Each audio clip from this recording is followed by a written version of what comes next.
Here's 3 quick tips to keep your coffee area clean and speed up your service. Hey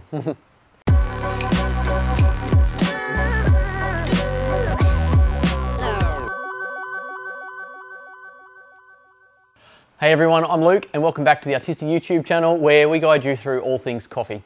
And so you don't miss out on any of our latest videos, make sure you do like, subscribe and hit the bell and you'll be notified when we pop up our latest video. And guys, if you've got a question, hey, leave below, we want to answer those.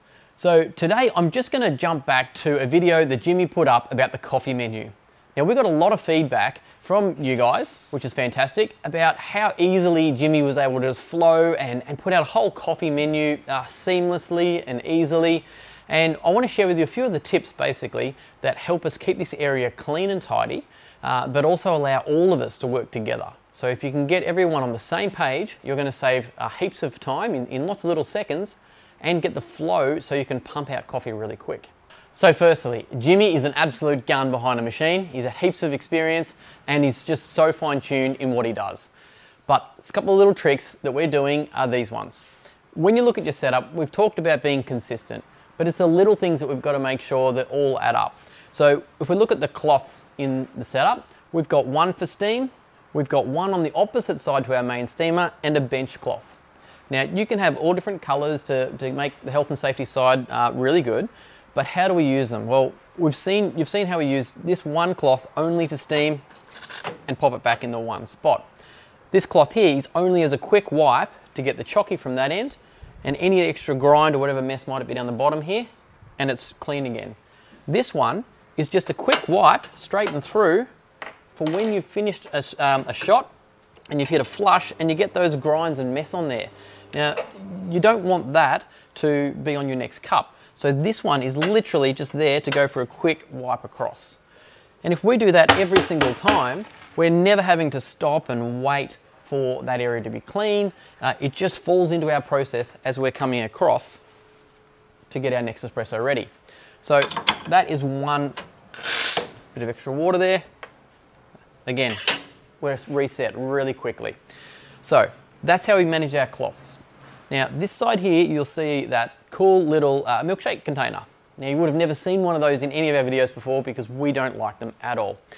It is usually where people will put their ice cream scoop or a couple of different teaspoons, the long ones here, so that they can do whatever they like with the espresso and milk at the end, maybe stir in sugars.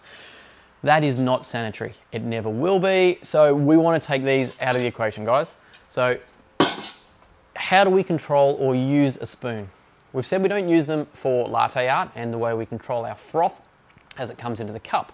But what we do is we have one long teaspoon, a soda spoon they might be called as well, and we keep it sitting in our drip tray. We have it there so that we can get the sugars or the syrups that's been put in the cup prior to our espresso that we could then quickly stir in. But before we go to another coffee, we're going to rinse it with our hot water tap. That's going to clean it and sanitize it. And we're going to chuck it back. It's always there. That tool will never move from our espresso setup. So whether I'm the milk person or I'm on this side doing shots, we can always keep using that same spoon and it'll be nice and hygienic, clean. When we come down to the grind area, I'm sure everyone's got a brush. If you don't, just grab yourself one of the 1.5 inch brushes or a 38.1 millimeter as opposed to this little number on here. Now, keeping the grind clean is really going to make sure that you're getting a better flow and it's not going to be messy on takeaway cups or flowing everywhere. So if you've got an OCD, it's a quick wipe of the OCD onto your tamp mat, pop it out the way, into your tamper. It is getting excess grind over your scale and the extra around the bench, straight in, and you're ready to go again. It seems like a little thing, but that same process is just going to make it quick and easy so the next person knows where everything is. There shouldn't be a whole lot of mess and junk everywhere. And if your team isn't working nice and succinct, you're just going to struggle when those dockets come piling in. Now I pose a question to all those baristas out there. Go and have a look in the chef's kitchen. You will see a knife has a very specific spot. their scoop, their bread knife, or the tongs and all the other bits in that whole kitchen is laid out perfectly, and multiple staff inside that kitchen can use them, but they make sure they put them back in the same spot. So shout out to all the chefs there, because you guys do an amazing job in this, and the baristas can come over and if you let them in there, show them your little techniques, because that's really going to help them get those dockets pumping out really quickly. So, hey, if you've got any tips there that you can share with us, pop in the comments below on how you make your coffee service quicker.